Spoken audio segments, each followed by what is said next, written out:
Bom, nós estamos então no segundo dia, né?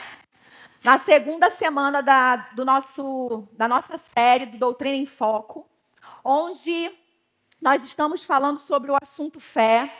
E esses cultos, né, de quinta-feira são cultos de ensino, então são cultos diferentes, né, de cultos ordinários da igreja, onde nós nos movemos de uma determinada forma. Amém, irmãos? Então, hoje nós vamos ler bastante, hoje a gente vai abrir bem a Bíblia, hoje nós vamos conversar bastante sobre esse assunto, sobre fé. Na semana passada, o nosso pastor ele já começou, né, essa série de ministrações falando a respeito do propósito da fé, falando a respeito de alguns desafios, né, que nós que vivemos pela fé, nós enfrentamos. Então, ele falou muito sobre aquilo que sai da nossa boca, a importância, né, daquilo que nós falamos, daquilo que sai da nossa boca, daquilo que nós confessamos, né? E hoje eu quero começar a falar um pouco com vocês ainda sobre o desafio do viver pela fé. Na verdade, o título dessa ministração é o desafio de viver pela fé. Amém? Ele também falou na semana passada que o nosso intuito aqui não é falar, ensinar sobre fé como no Rema, né? Então, quem já fez o Rema, quem está fazendo o Rema, quem já teve a oportunidade de ter a matéria Fundamentos da Fé ou ler, né, os livros do irmão Reagan, especialmente os Novos Limiares da Fé, que são livros que dá base para toda a matéria, né, do Rema, você vai ver que a gente vai estar indo por um outro caminho. Amém? Então, assim, a gente já conhece bastante sobre o assunto fé, nós já conhecemos bastante sobre a questão de conceitos, né? E nós, então, nesse tempo, aprove ao Senhor que a gente tirasse esse tempo, nós entendemos dessa forma, né? Tirássemos esse tempo para nós falarmos sobre fé de uma forma diferente, segundo aquilo que o Senhor tem tratado no nosso coração, tem nos ensinado. Eu, particularmente, já faz aí uns 2 a 3 meses que eu tenho estudado sobre o assunto, meditado sobre o assunto. Eu ensino a matéria Fundamentos da Fé no Rema já há alguns anos, né? E é maravilhosa a matéria, eu amo Fundamentos da Fé. E estava de boa, né, estudando sobre outra coisa, quando, de repente, Deus ele começou a falar comigo a respeito de fé e começou a me ensinar certas coisas que eu não tinha visto ainda e nunca ouvi ninguém falando, né? Então, assim, aí eu comecei a anotar muitas coisas, comecei a meditar sobre as coisas que o Senhor estava tratando no meu coração e pedindo a Ele fundamento bíblico. Ok, eu nunca ouvi isso de ninguém, né? Não estou dizendo aqui que o que eu vou ministrar para vocês é algo que ninguém sabe, que ninguém pregue por aí. Eu, particularmente, nunca vi. É isso que eu estou querendo dizer para vocês. E eu ainda, até então, não tinha chegado a entendimentos acerca desse assunto que eu tenho tido nesses últimos meses. Amém, irmãos? Então, talvez você já tenha tido esse entendimento, talvez você saia e fale, nenhuma novidade para mim, e amém. Amém, irmãos? Problema nenhum.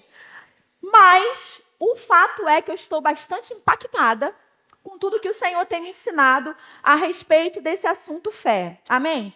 E aí, o tema da ministração, como eu falei para você, é o desafio do viver pela fé. E eu quero, nesse primeiro momento, dividir a ministração em 2 blocos aqui. Nesse primeiro bloco, nesse primeiro momento, eu quero falar um pouco sobre isso, embora o nosso pastor tenha mencionado um pouquinho sobre isso na quinta passada. Eu quero que você abra comigo lá em Marcos 11, 23, por favor. Marcos 11, 23.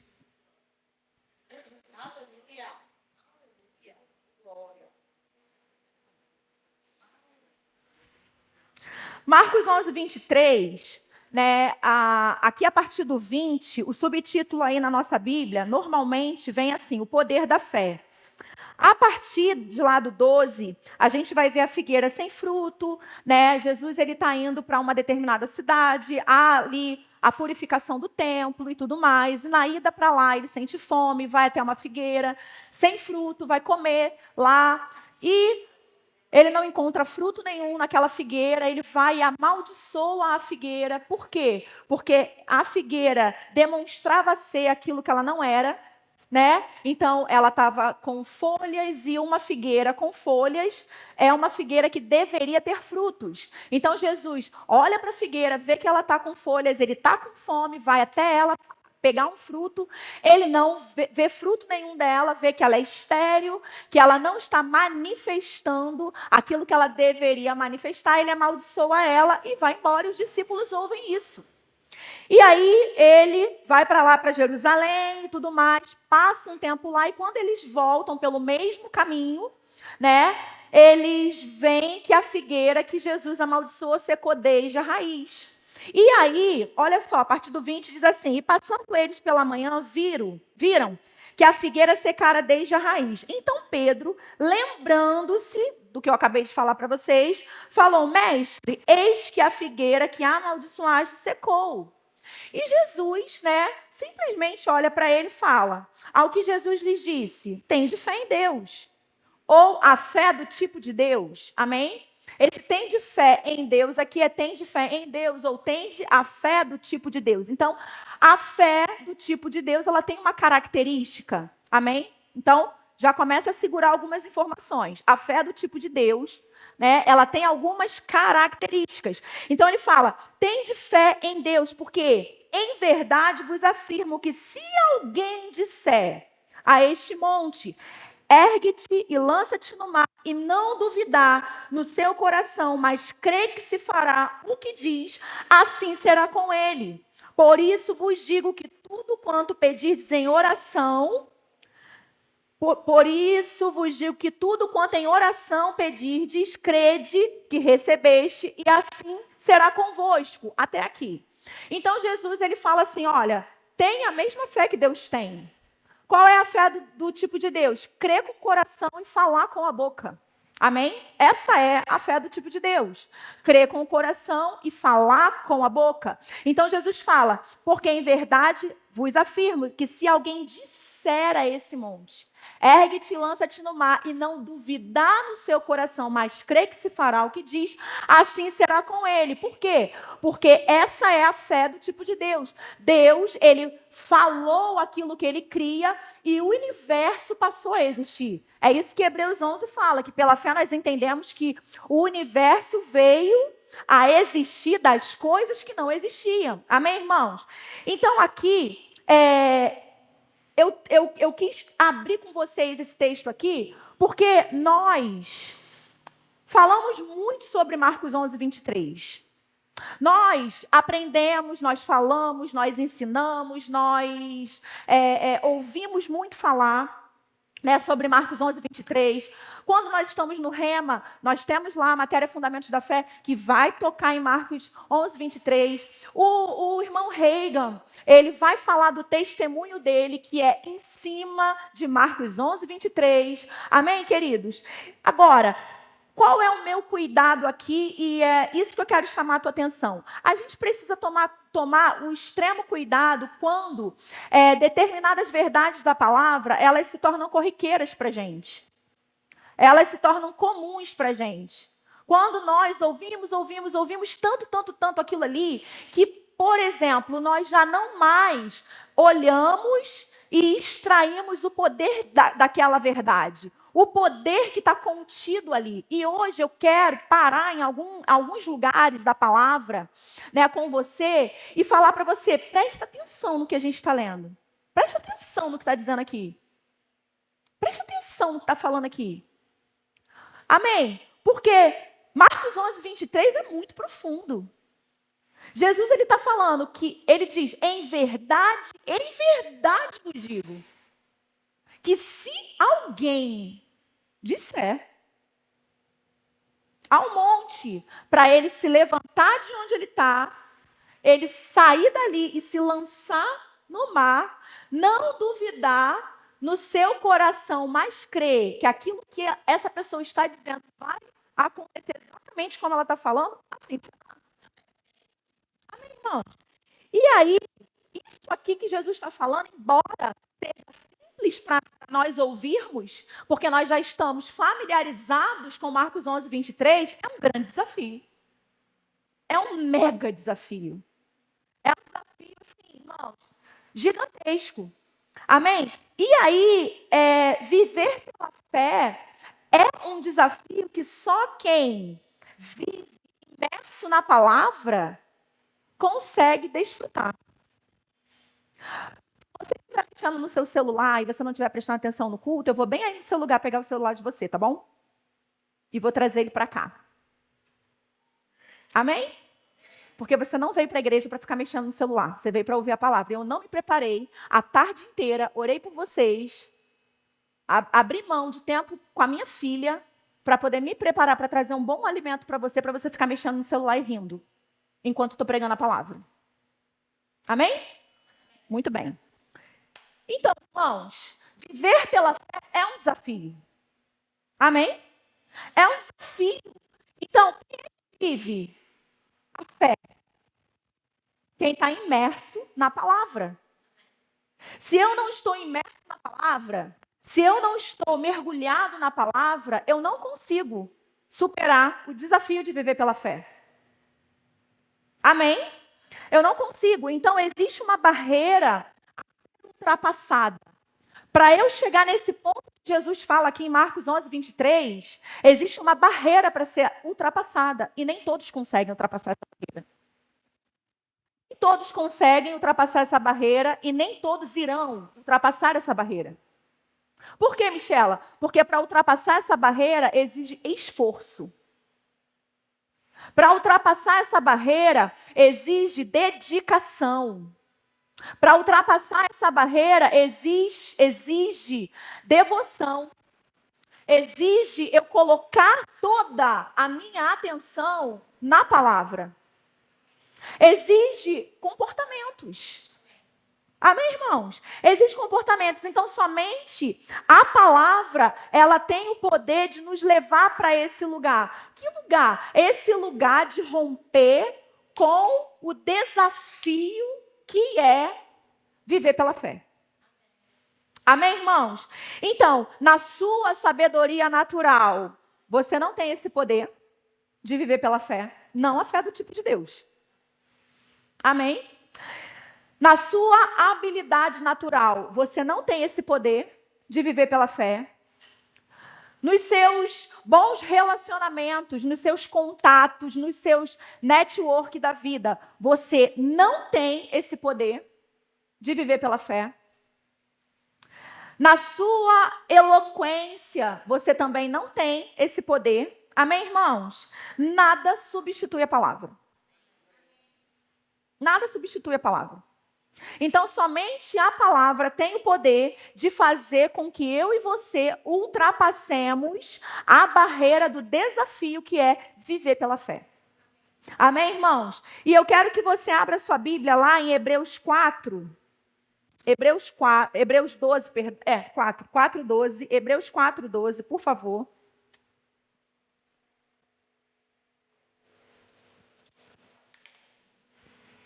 Hebreus 4:12. Você encontrou? Diz assim: porque a palavra de Deus é viva e eficaz, e mais cortante do que qualquer espada de 2 gumes, e penetra até o ponto de dividir alma e espírito, juntas e medulas, e é apta para discernir os pensamentos e os propósitos do coração. Vamos ler de novo? Por quê? Porque eis aqui mais um texto que se tornou familiar para a gente. Mas vamos extrair a poderosa verdade que está aqui? Olha o que a Bíblia está dizendo. Porque a palavra de Deus é viva e eficaz. A palavra de Deus é viva e eficaz. Então, a palavra de Deus, ela não é estática, ela não é morta, ela é viva. E ela não é só viva, ela é eficaz. Ela cumpre o efeito, o propósito pelo qual ela está sendo enviada, pelo qual ela está sendo dita, falada, eficaz. Ela é viva e eficaz. E a Bíblia fala que ela é muito mais cortante do que qualquer espada de 2 gumes. E penetra ao ponto de dividir alma e espírito. Pronto. Aqui tem algo poderoso também.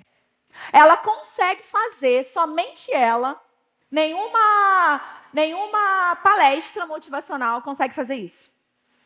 O quê? Dividir alma e espírito.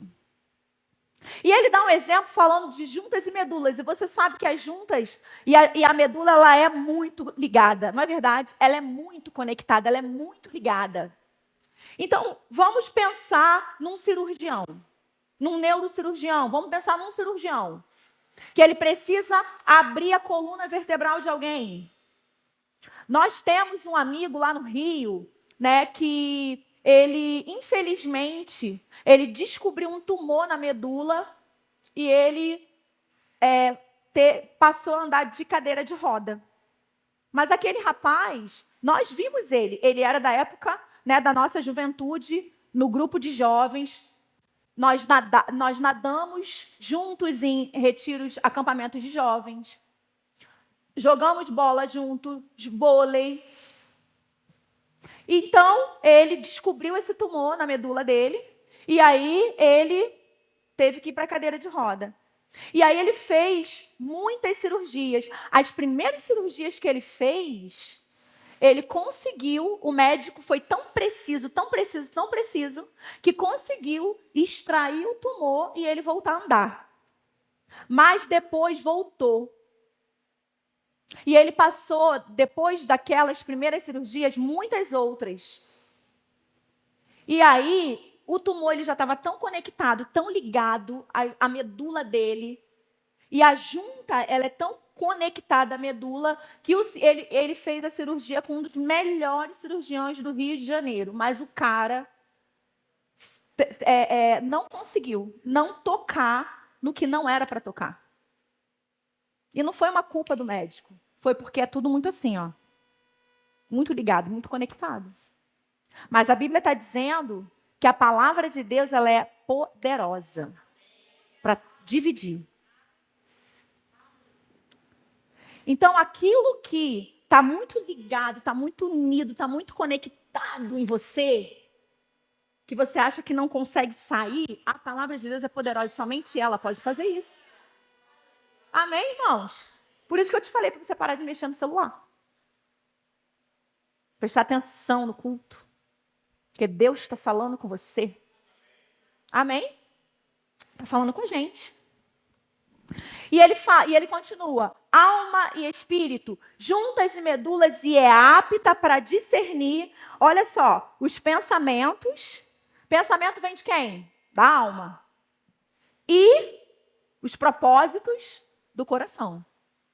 Então, ele está dizendo que a palavra de Deus, e somente a palavra de Deus, ela é apta para discernir o que é da sua mente e o que é do seu coração. Motivo pelo qual, irmãos, filho de Deus não tem motivo para andar enganado por aí. Ah, eu tive uma direção. Se quebra todo e aí põe a culpa no Espírito Santo. Não, a Bíblia está dizendo que a palavra de Deus ela é apta para discernir o que vem da minha mente e o que vem do meu coração. Quando é da mente, por mais que pareça vir de Deus, ela é apta. E se eu estou cheia dela, se eu estou cheia da palavra, eu consigo discernir que aquilo ali é um pensamento, que aquilo ali é da minha alma e não do meu coração. Amém? Vamos continuar. Então, tudo isso aqui, mas voltando aqui rapidinho, eu quero só ler com você o 13, porque a gente quase não leu o 13, mas o 13 ele é fantástico. A gente lê muito 12, mas olha só o que o 13 fala, ó. E não há criatura que não seja manifesta na sua presença. Pelo contrário, todas as coisas estão descobertas e patentes aos olhos daquele a quem temos que prestar conta.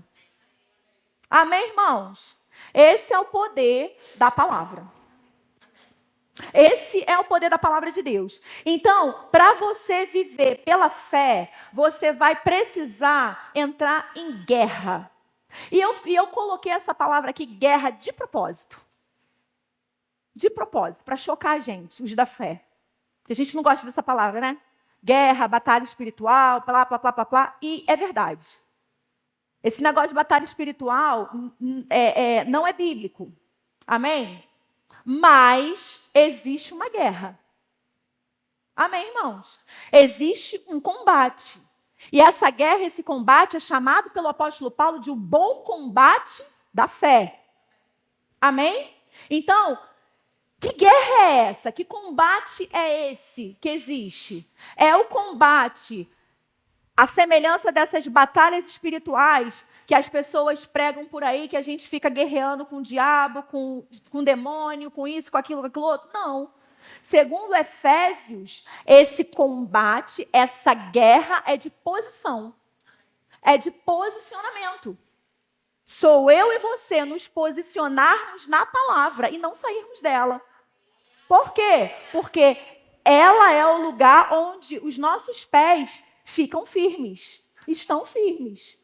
Amém, irmãos? Então, para nós vivermos pela fé, para nós ultrapassarmos o limite, a barreira, o desafio que existe para viver pela fé, para que a gente possa ultrapassar isso, nós vamos precisar guerrear, nós vamos precisar conflitar.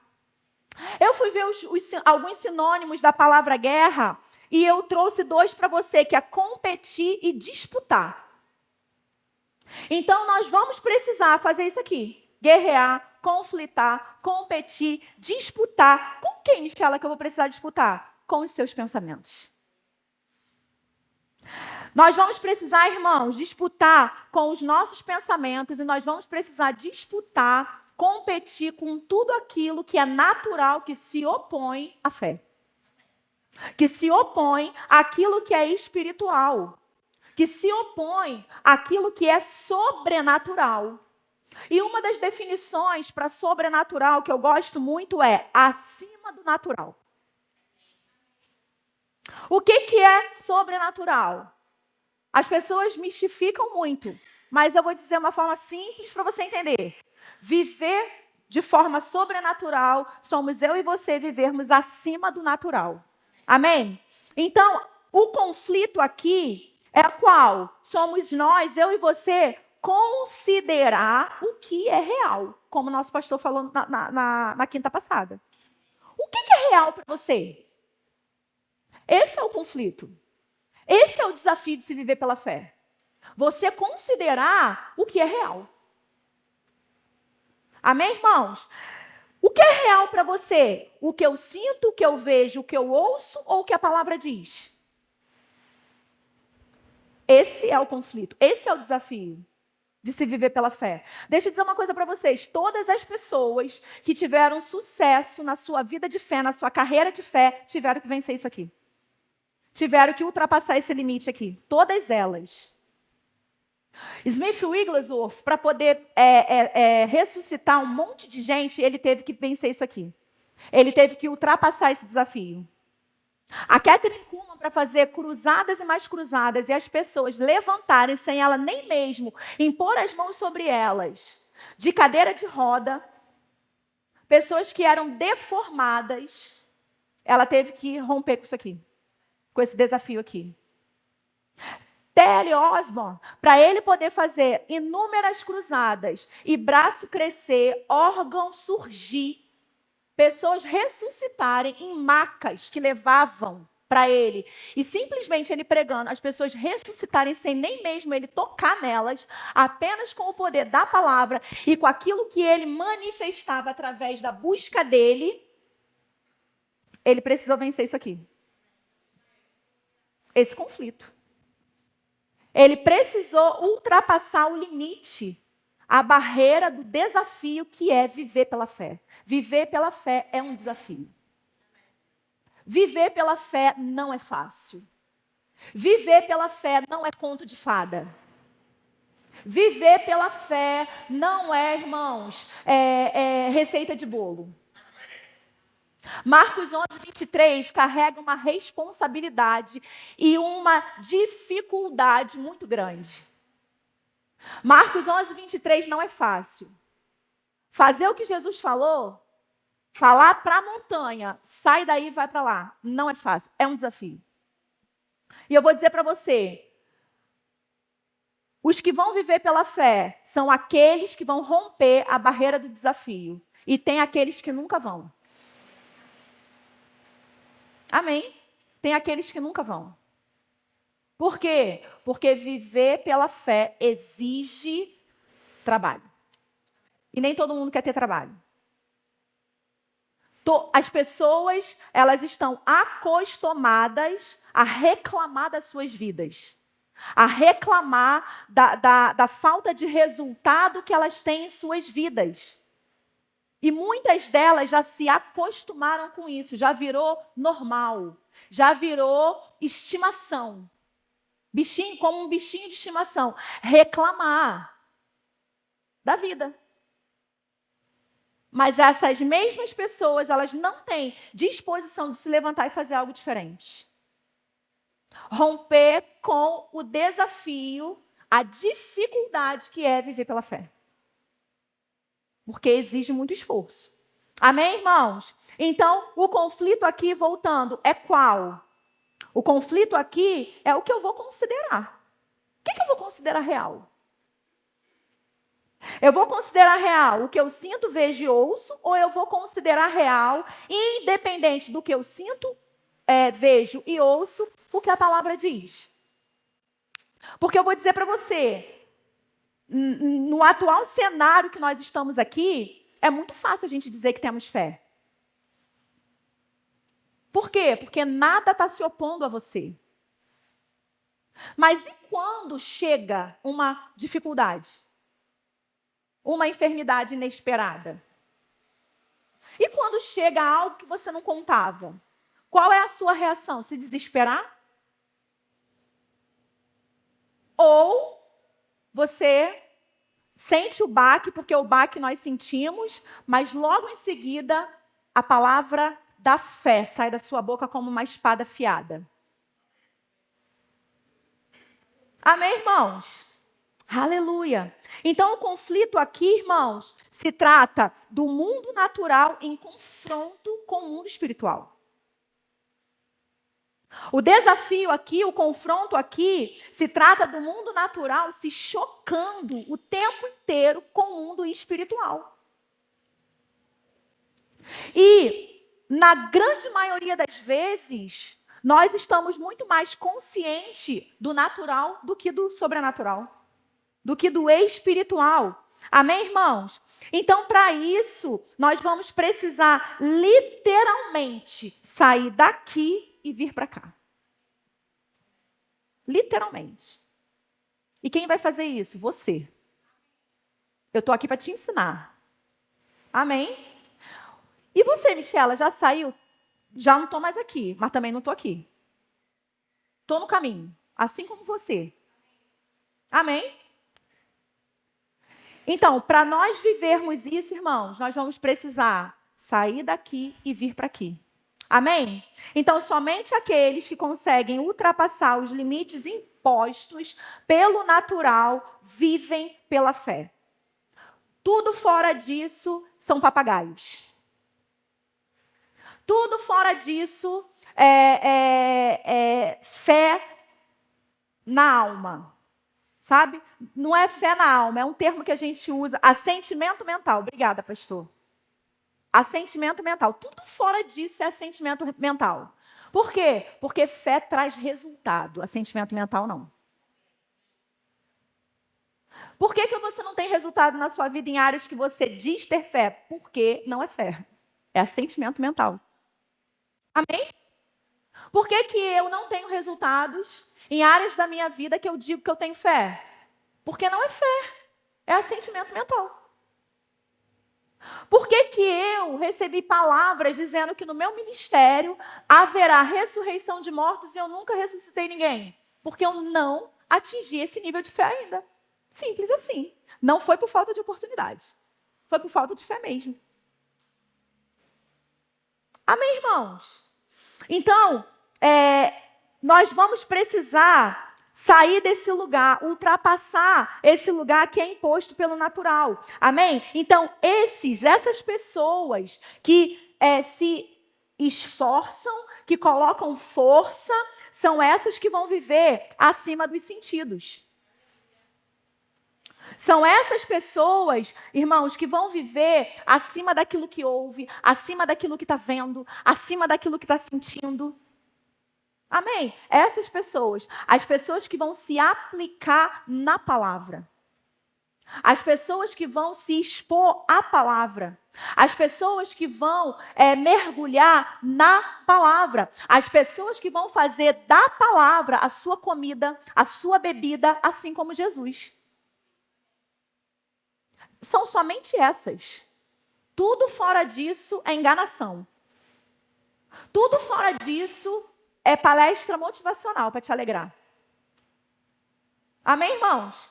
Tudo fora disso não é a Bíblia sagrada, o evangelho verdadeiro, puro e genuíno que a gente prega.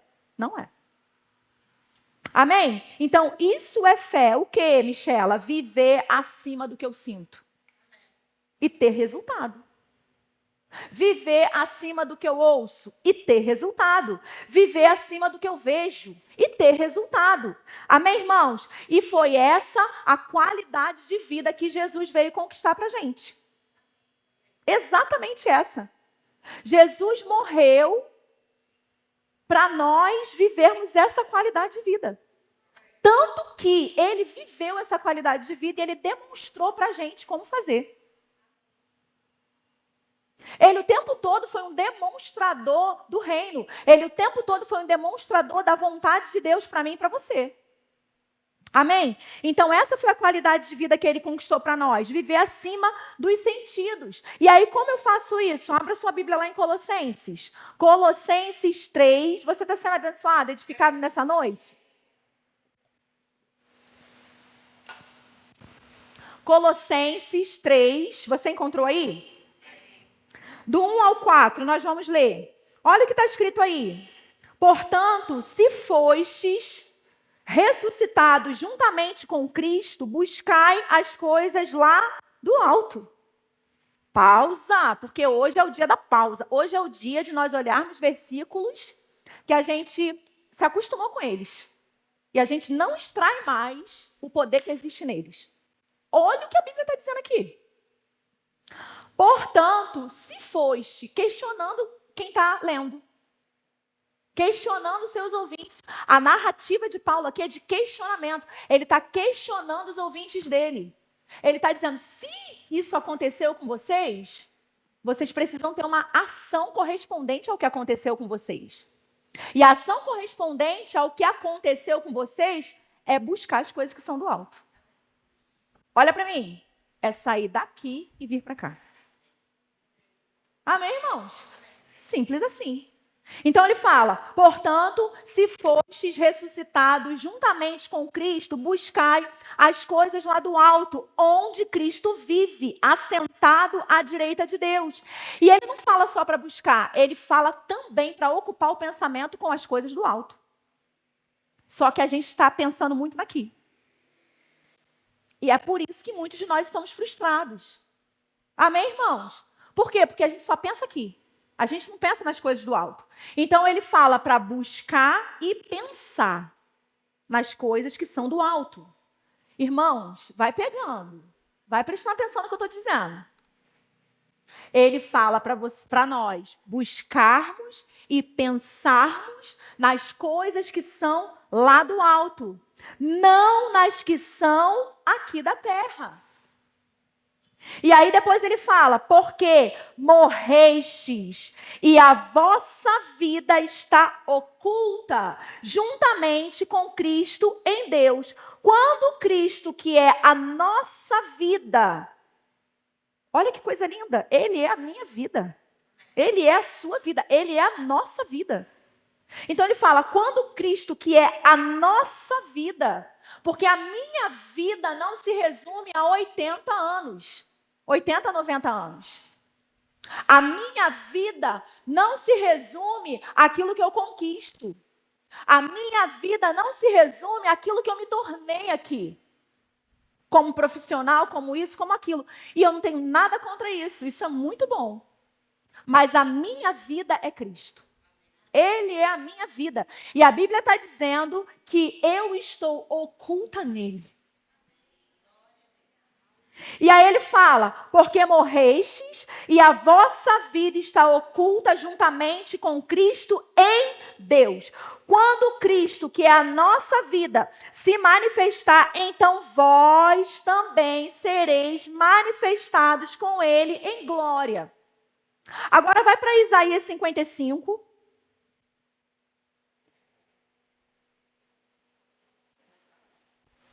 Isaías 55.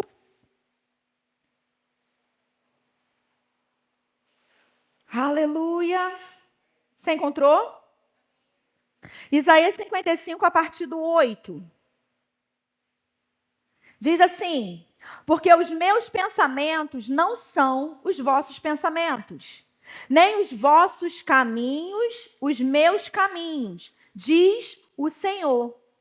Porque assim como os céus são mais altos do que a terra, assim são os meus caminhos mais altos do que os vossos caminhos, e os meus pensamentos mais altos do que os vossos pensamentos.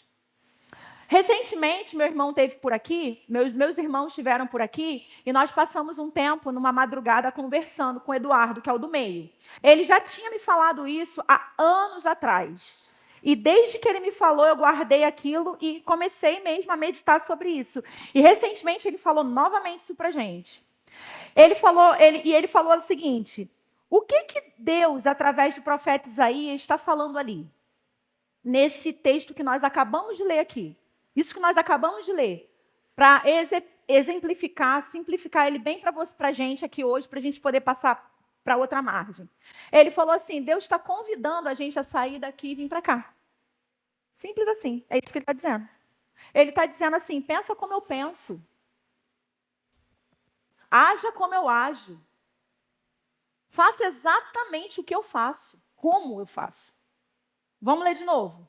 Porque os meus pensamentos não são os vossos pensamentos. Então, olha só, a equação vai ser o quê? Eu vou continuar com o meu pensamento? Não. Ele diz: vem para cá, para onde eu estou. Vem para a esfera que eu estou. E você tem total possibilidade, total acesso a esse lugar. É sua escolha. Porque os meus pensamentos não são os vossos pensamentos. Olha, nem os meus caminhos, nem os vossos caminhos, os meus caminhos, diz o Senhor. Porque assim como os céus são mais altos do que a terra, assim são os meus caminhos.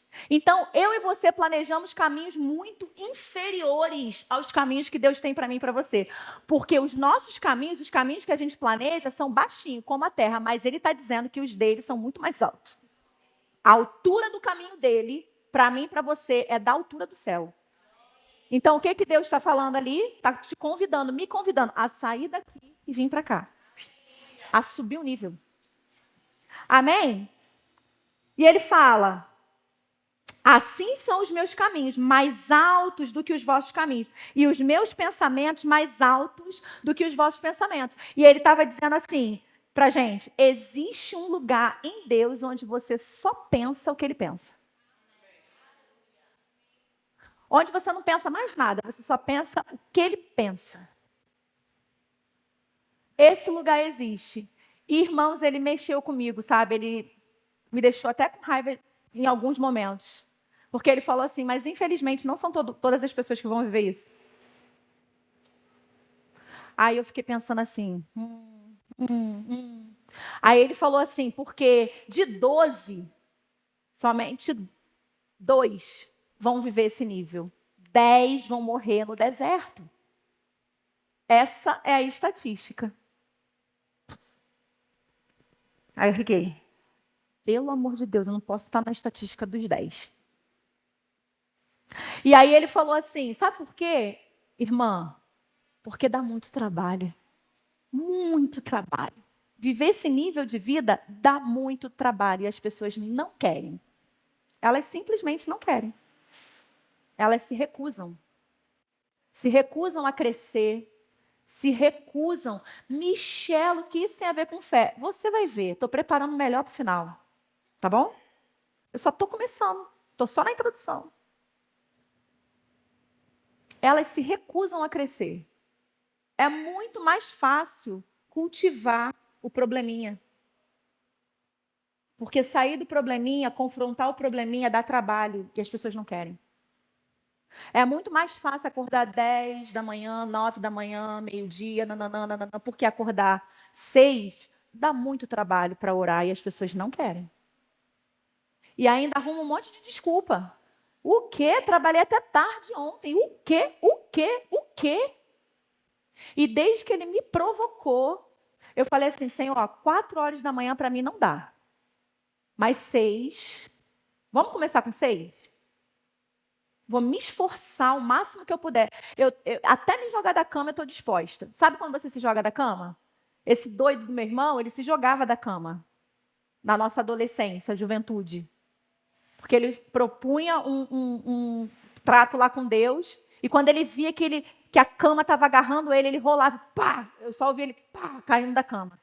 Para poder acordar, se arrebentar todo, levantar para poder fazer o que ele se propôs a fazer. São escolhas, irmãos. Escolhas. E aí eu falei, vamos começar então, Senhor, com 6. Por quê? Porque eu cheguei à conclusão que 24 horas do dia é o suficiente, mas eu tô muito enrolada.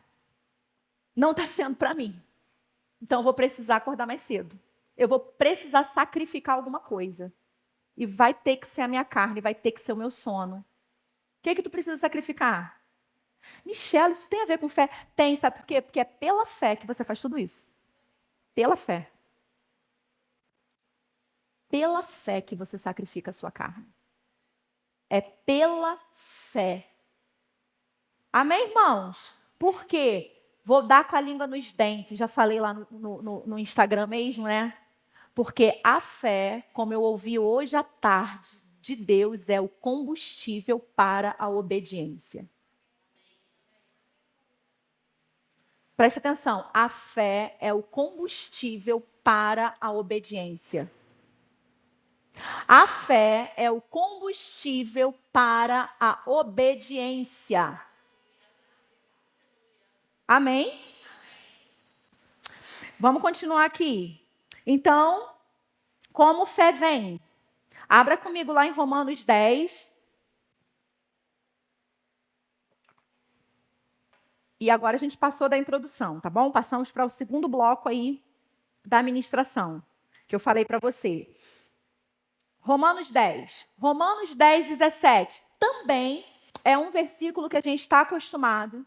Também é um versículo que a gente lê isolado. A gente só lê Romanos 10, 17. Amém? Então, vamos ver aqui. Vamos começar, então, por Romanos 10, 17. E vamos ver o que a gente sempre cita, o que a gente sempre fala. A Bíblia está dizendo em Romanos 10, 17 o quê? E assim, a fé vem pela pregação e a pregação pela palavra de Cristo. Amém? Agora vai para Romanos 10, vamos começar a partir do 8. E vamos do 8 até o 17. Para a gente ver uma coisa bem interessante aqui. Você encontrou? Olha o que a Bíblia diz, a partir do 8. Romanos 10, 8. Porém, que se diz? A palavra está perto de ti, na tua boca e no teu coração. Isto é o quê?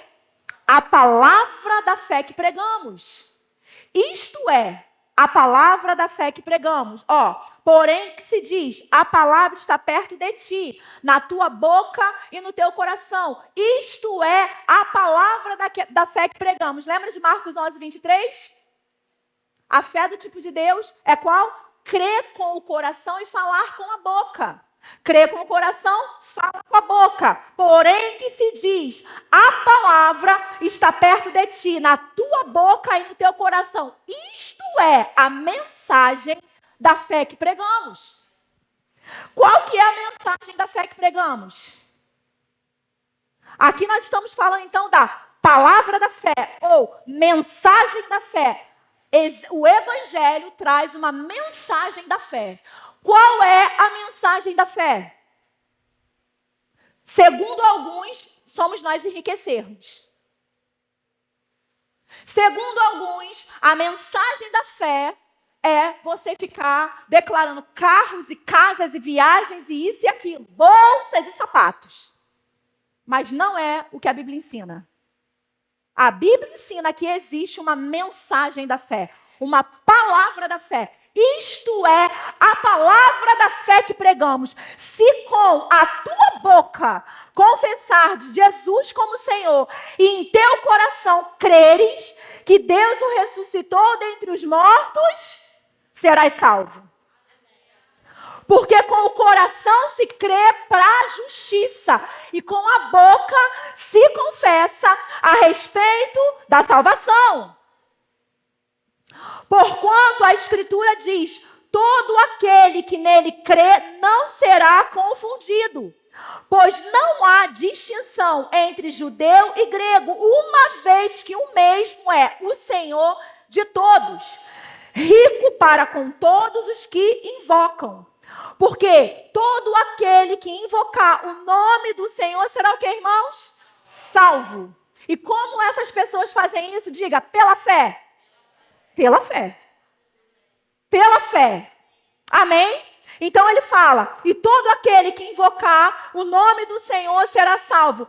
Como, porém, invocarão aquele em quem não creram? Como se crê? Através da fé. Como crerão naquele de quem nada ouviram? E como ouvirão se não há quem pregue? E como pregarão se não forem enviados? Como está escrito, quão formosos são os pés dos que anunciam coisas boas ou boas novas. Aí olha que interessante, o que ele diz no 16? O versículo que antecede o 17 que a gente lê isolado. Ele fala assim, ó, mas nem todos obedeceram ao evangelho.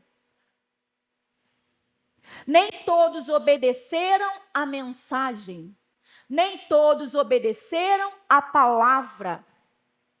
Pois Isaías diz, Senhor, quem acreditou na nossa pregação?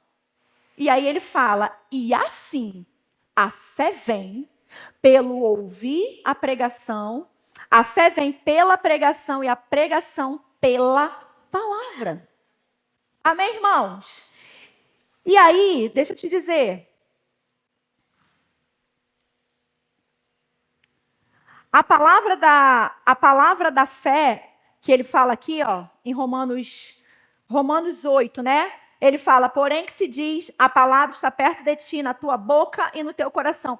Gente, eu estou apaixonada por isso. Isto é a palavra da fé que pregamos. Isto é a mensagem da fé que pregamos. O evangelho carrega uma mensagem da fé. E qual é a mensagem da fé que o evangelho carrega? Você sabe?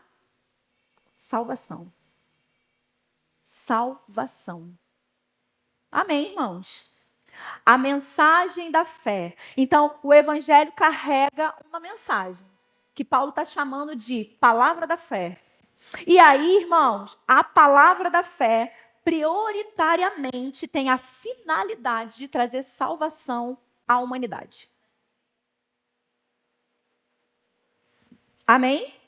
Ela tem prioritariamente a finalidade de trazer salvação à humanidade caída. Abra sua Bíblia comigo em Efésios 2, por favor.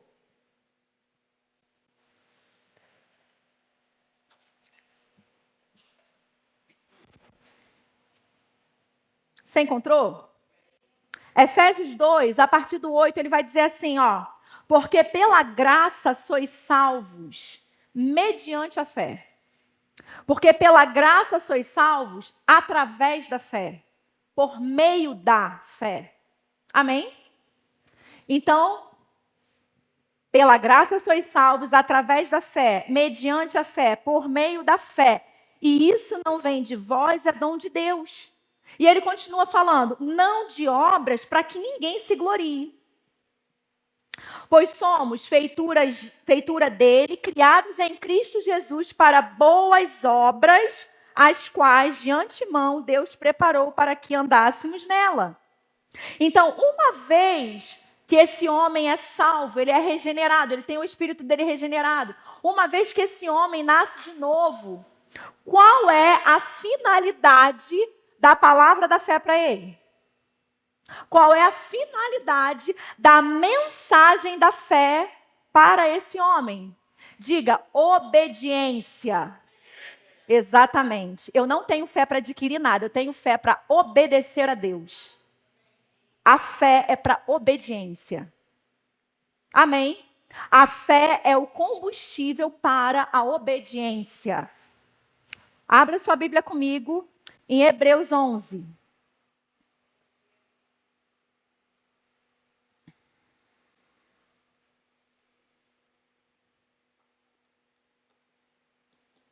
Hebreus 11, você encontrou? Agora, olha que interessante.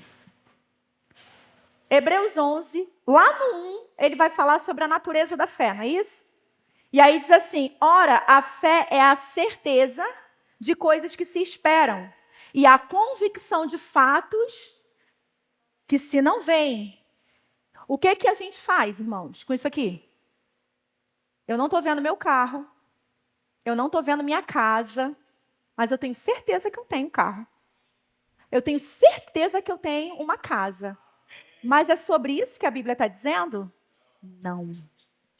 Não. Porque quando você se debruça em Hebreus e você lê de novo e relê, como eu fiz exaustivamente esses meses, você descobre que essas coisas que se esperam e a convicção de fatos que não se veem, trata-se do plano de redenção. Trata-se do plano de salvação. Trata-se de você ter convicção daquilo que você não viu. Você viu Jesus morrer? Não, mas você crê. E isso é tão óbvio para mim agora, que logo em seguida fala, pois pela fé, os antigos obtiveram um bom testemunho. Pela fé, entendemos que o universo foi formado pela palavra de Deus, de maneira que o visível veio a existir das coisas que não aparecem. Em momento nenhum, aqui você vai ver Hebreus ensinando que isso que você não está vendo, mas você tem certeza que você está esperando é teu carro e tua casa. Não é, irmãos. E aqui no Strong, coisas que se esperam. Aí vai dizer que é, num sentido religioso, esperar pela salvação, com alegria e completa confiança. Esperançosamente confiar em. Quando você vai para o original aqui do grego que foi escrito no Novo Testamento, e você clica aqui em cima da palavra convicção, ele vai dizer verificação pela qual algo é provado ou testado. Convicção. Fatos. Aquilo que foi feito, obra, fato consumado. E por aí vai. Amém, irmãos? Vamos ler de novo, porque merece. Ler de novo com essa consciência agora, né? Ora, a fé é a certeza de coisas que se esperam. A bendita esperança. A convicção de fatos que não se veem. Não vi, não estava lá, mas eu creio. Aconteceu. E eu fui regenerado. Meu espírito foi regenerado. Amém, irmãos? Pois pela fé os antigos obtiveram um bom testemunho. Pela fé entendemos que o universo foi formado pela palavra de Deus, de maneira que o visível veio a existir das coisas que não aparecem. Agora, acompanha comigo aí, que nós vamos ler tudo, até o final. Vai para o 4. Olha aí, pela fé, Abel fez o quê? Ofereceu a Deus mais excelente sacrifício do que Caim, pelo qual obteve testemunho de ser justo, tendo o quê? Aprovação de Deus. Então, pela fé, ele agradou a Deus. Pela fé, ele obedeceu a Deus. Pela fé, ele obteve a aprovação de Deus. Quanto às suas ofertas, por meio dela também, mesmo depois de morto, ainda fala. Pela fé, Enoque foi trasladado para não ver a morte. Não foi achado, porque Deus o trasladara. Pois antes da sua trasladação, obteve testemunho de haver agradado a Deus. Olha isso. Vamos lá, vamos continuando. De fato, sem fé é impossível agradar a Deus. Porque porquanto é necessário que aquele que se aproxima de Deus creia que ele existe. Ora, a fé é a certeza de coisas que se esperam. De fato, a convicção de fatos que não se veem. Creia que ele existe, creia que ele existe, creia que ele existe e se torna galardoador dos que o buscam. Amém? Vamos dar uma pausa aqui e vai lá comigo para Mateus. Mateus 6. Mateus 6, a partir do 25. E se torna galardoador daqueles que o buscam. O que é galardoador? É recompensador. É aquele que dá recompensa. Aquele que presenteia. Amém, irmãos? Agora, dentro dessa recompensa, dentro desses presentes, estão as coisas, Michela? Claro que sim. Claro que estão. Mas olha como que Jesus trata sobre elas aqui em Mateus 6. Por isso vos digo, a partir do 25, não andeis ansiosos pela vossa vida, quanto ao que haveis de comer ou beber, nem pelo vosso corpo, quanto ao que haveis de vestir. Não é a vida mais do que o alimento e o corpo mais do que as vestes? Observai as aves do céu, não semeiam, não colhem, nem ajuntam em celeiros, contudo, o vosso Pai Celeste as sustenta. Porventura não valeis vós muito mais do que as aves? Qual de vós, por ansioso que esteja, pode acrescentar um côvado ao curso da sua vida? E por que andais ansiosos quanto ao vestuário? Tudo coisa que ele está falando. Tudo coisa que são daqui. E a Bíblia fala para a gente pensar nas coisas que são daqui. Do alto. Amém, irmãos? Aí ele fala, considerai como crescem os lírios do campo. Eles não trabalham nem fiam. Eu, contudo, vos afirmo que nem Salomão, em toda a sua glória, se vestiu como qualquer um deles. Ora, se Deus veste assim a erva do campo, que hoje existe e amanhã é lançada ao forno, quanto mais vós outros, e olha o que ele diz, Jesus, homens de pequena fé. Jesus, irmãos, preste atenção no que eu vou te dizer. Considera uma pessoa que corre atrás de coisas uma pessoa de pequena fé. Jesus considera uma pessoa que inverte os papéis, que ao invés de buscar em primeiro lugar o reino, confiando que todas essas coisas já foram a ela acrescentada, uma pessoa de pequena fé. É um demônio que está aí para poder... É verdade. Para sabotar a ministração, mas eu já estou acostumada.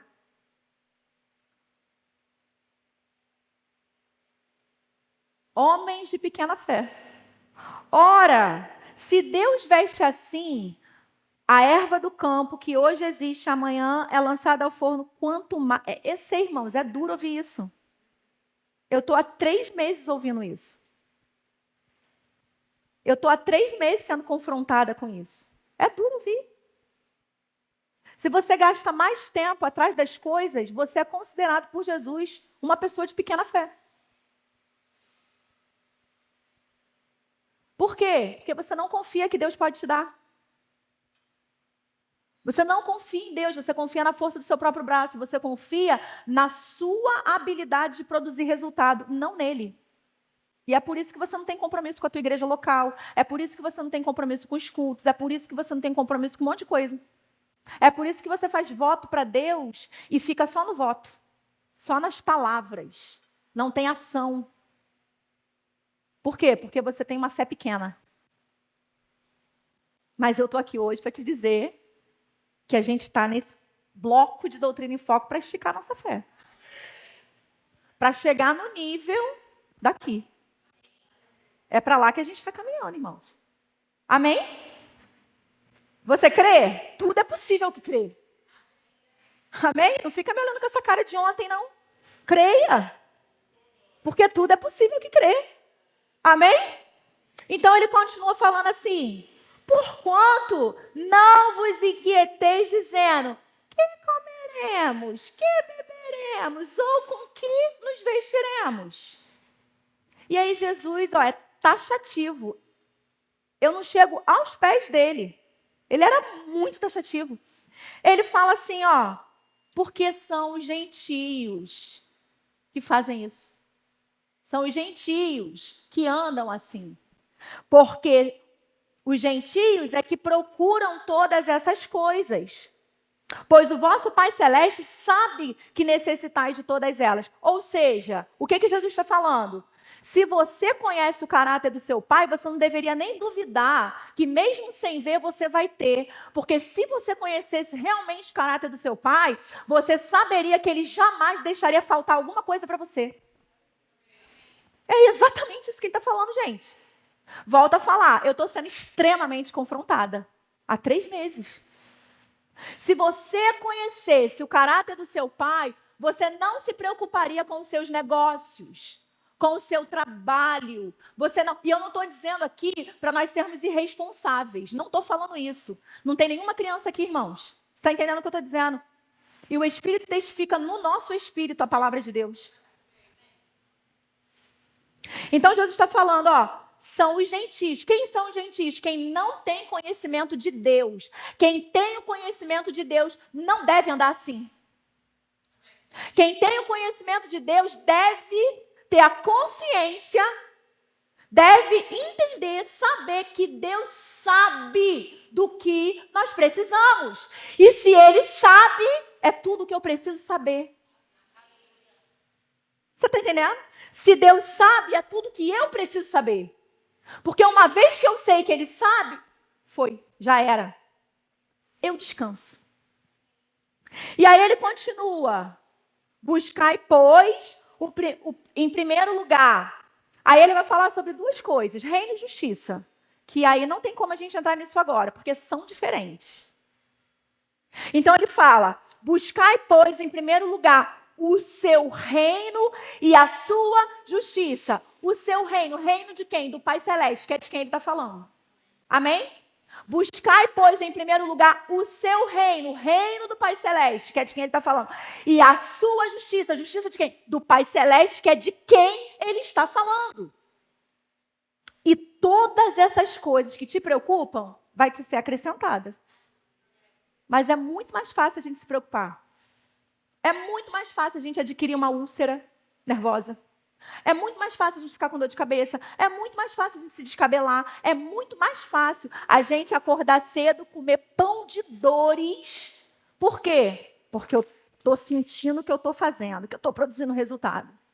Mas tem um lugar em Deus que você continua trabalhando, mas você entra num fluxo onde essas coisas são acrescentadas. Você produz menos, ganhando mais. Tu acredita nisso? Isso é fé. Amém, irmãos? Se alegra aí, crente. Isso é fé. Amém? E aí, voltando para lá, para Hebreus, vamos lá. Volta lá comigo para Hebreus 11. Nós paramos aqui em Abel, Enoque. De fato, sem fé é impossível agradar a Deus, porquanto é necessário que aquele que se aproxima de Deus creia que Ele existe e que se torna galardoador dos que o buscam. Aí vamos continuar aqui, pela fé. Noé, divinamente instruído acerca de acontecimentos que ainda não se viam, E sendo temente a Deus, aparelhou a arca para a salvação de sua casa, pelo qual condenou o mundo e se tornou herdeiro da justiça que vem por onde? Pela fé. A fé é o combustível para a obediência. Pela fé, Noé obedeceu.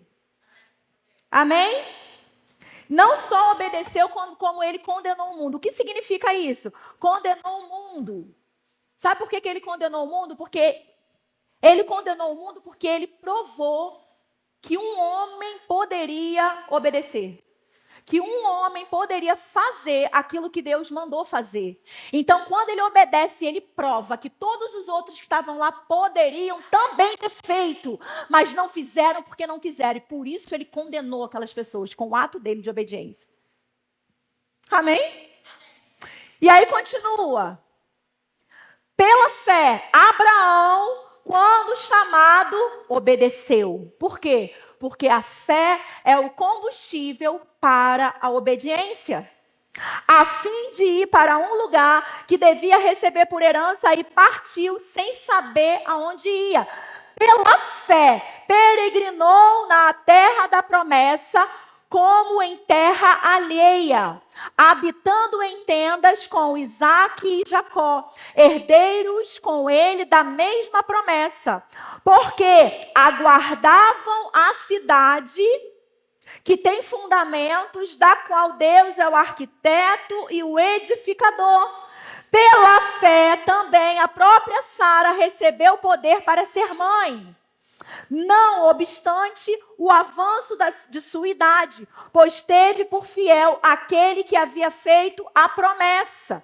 Por isso também de um, aliás, já amortecido, saiu uma posteridade tão numerosa quanto as estrelas do mar, e inumerável como a areia que está na praia do mar. Olha só o que ele fala a partir do 13. Todos esses morreram na fé, sem ter obtido as promessas, vendo-as, porém, de longe e saudando-as. Agora, olha que interessante o que ele fala agora. E confessando que eram estrangeiros e peregrinos sobre a terra. Olha o que eles faziam.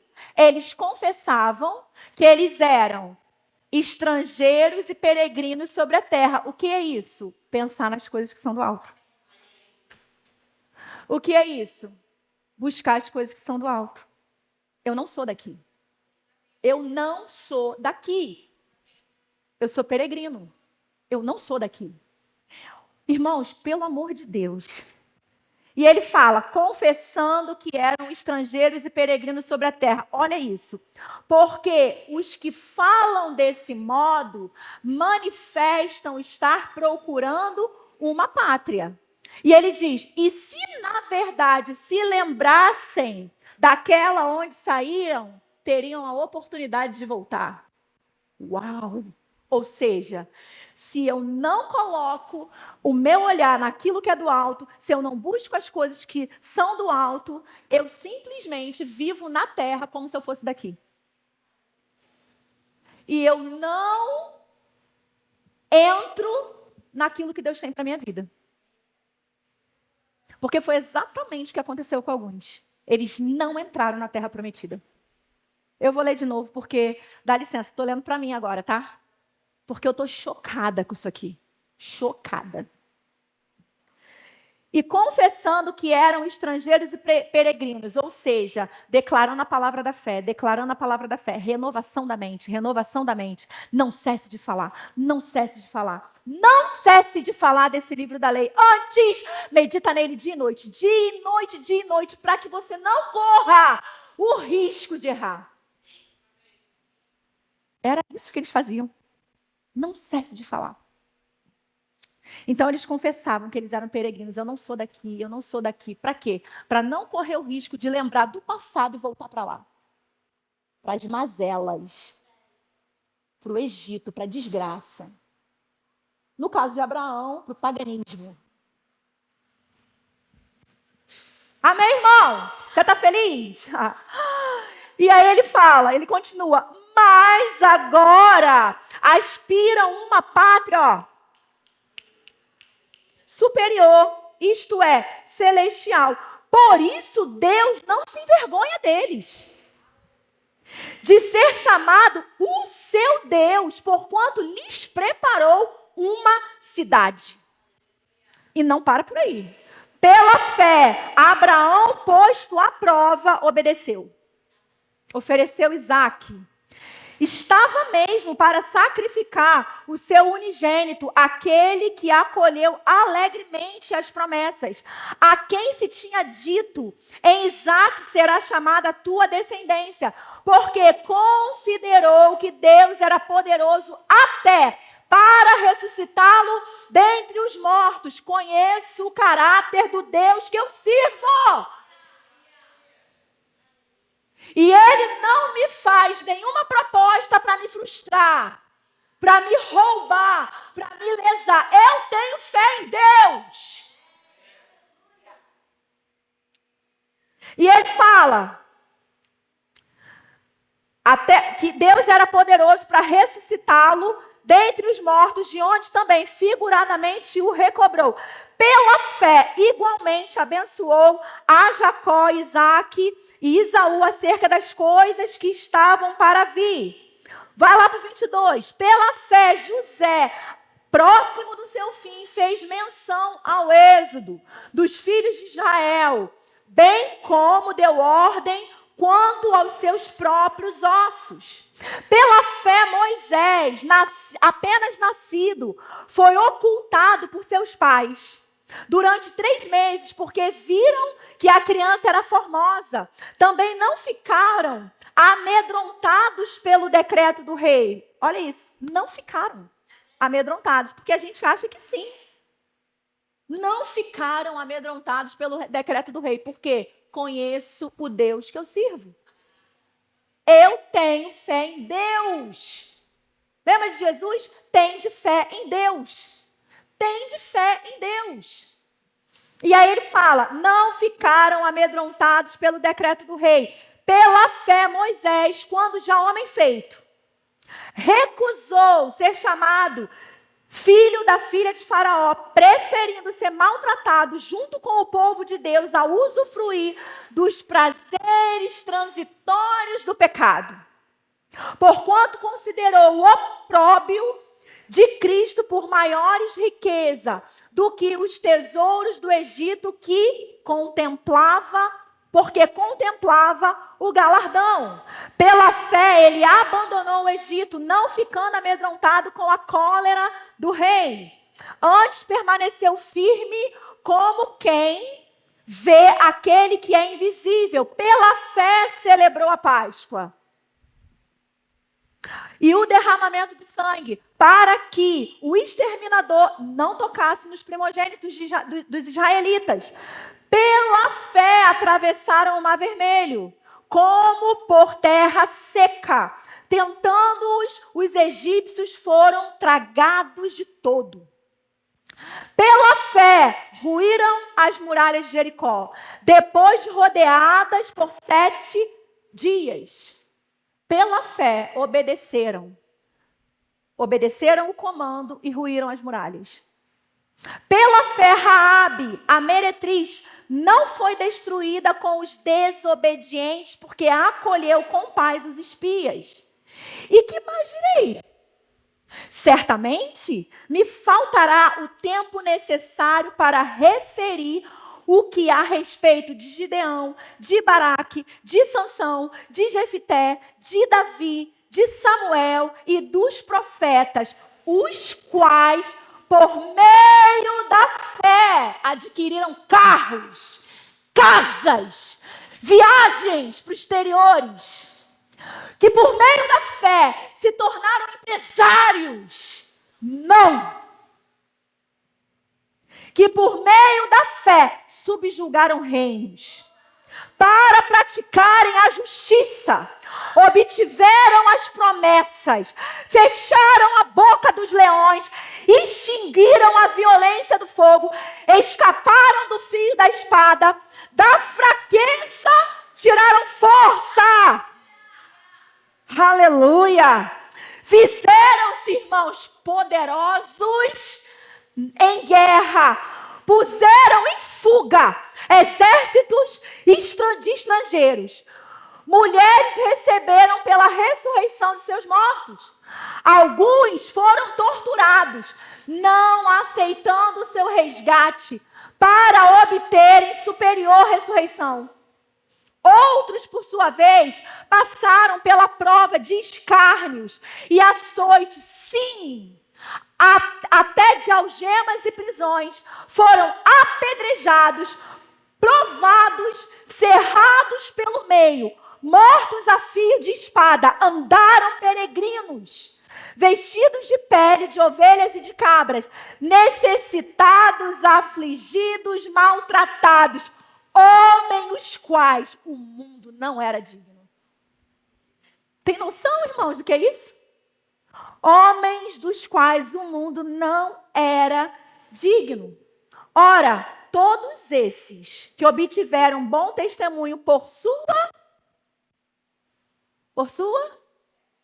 fé. A fé é o combustível para a obediência. Ora, todos esses que obtiveram bom testemunho por sua fé, não obtiveram, contudo, a concretização da promessa. Por quê? Por haver Deus provido coisa superior a nosso respeito. Tem noção? Por haver Deus provido coisa superior a nosso respeito, para que eles, sem nós, não fossem aperfeiçoados.